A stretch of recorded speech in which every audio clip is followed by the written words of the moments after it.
Hi നമസ്കാരം. ഇതൊരു വണ്ടിയുടെ സസ്പെൻഷൻ പാർട്സാണ്. ലോറോം എന്നാണ് പറയുക ഇതിന്. ഇന്നൊരു വണ്ടി വന്നിട്ടുണ്ടായിരുന്നു. കസ്റ്റമർ കംപ്ലയിൻറ്റ്, ഒരു സൈഡ് ലെഫ്റ്റ് സൈഡ് പുള്ളിങ് എന്ന് പറഞ്ഞിട്ടായിരുന്നു കംപ്ലയിൻറ്റ്. പുള്ളിങ് പല കാരണങ്ങൾ കൊണ്ടും വരാം. ടയർ പ്രഷർ കറക്റ്റ് അല്ലാന്നുണ്ടെങ്കിലും വരാം, അലൈൻമെൻറ്റ് ഔട്ടാണെന്നുണ്ടെങ്കിലും വരാം. അപ്പോൾ ടയർ ഓൺ ഔട്ട് ആണെന്നുണ്ടെങ്കിലും ഒരു സൈഡ് പുള്ളിങ് വരാം, ചാൻസസ് ഉണ്ട്. അഴിച്ച് സസ്പെൻഷൻ അഴിക്കാൻ നേരത്ത് ചെക്ക് ചെയ്തപ്പോഴാണ് ഒരു ലോറാം ബെൻഡാണ് അറിയണത്. നിങ്ങൾക്ക് നോക്കിയാൽ തന്നെ അറിയാൻ പറ്റും രണ്ടും എത്രത്തോളം ബെൻഡാണെന്നുള്ളത്. ഒരെണ്ണം ഈ ഒരു ലോറം നല്ലപോലെ ബെൻഡാണ്.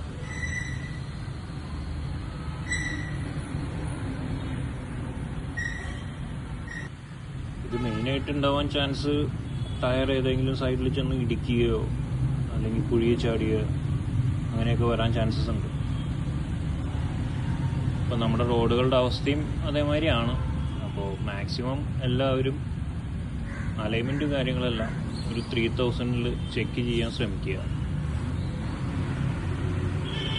ഓടിക്കുമ്പോൾ എന്തെങ്കിലും ഡിഫറൻസ് തോന്നുമ്പോൾ, ഡെയിലി യൂസ് ചെയ്യുന്ന ആൾക്കാർക്കാണെന്നുണ്ടെങ്കിൽ പെട്ടെന്ന് നമുക്ക് മനസ്സിലാവും. നമ്മൾ സ്വയം യൂസ് ചെയ്യുന്ന വണ്ടികളാണെന്നുണ്ടെങ്കിൽ ഏതെങ്കിലും സൈഡിലേക്ക് പുള്ളിങ്ങോ കാര്യങ്ങളോ അങ്ങനെ എന്തെങ്കിലും ഉണ്ടെന്നുണ്ടെങ്കിൽ ടയർ പ്രഷർ കറക്റ്റ് ചെയ്യുക, അലൈൻമെൻറ്റ് ചെയ്യുക. അലൈൻമെൻറ്റ് ചെയ്ത് നോക്കുമ്പോൾ തന്നെ അറിയാൻ പറ്റും നമുക്ക് എന്തെങ്കിലും ഡാമേജസ് ഉണ്ടോ ഇല്ല എന്നുള്ളത് അറിയാൻ പറ്റും. അപ്പോൾ മാക്സിമം ചെക്ക് ചെയ്യുക. അലൈൻമെൻറ്റും കാര്യങ്ങളൊക്കെ പ്രോപ്പറായിട്ട് ചെയ്താൽ വണ്ടിക്ക് കുറച്ചും കൂടി ലൈഫ് കിട്ടും.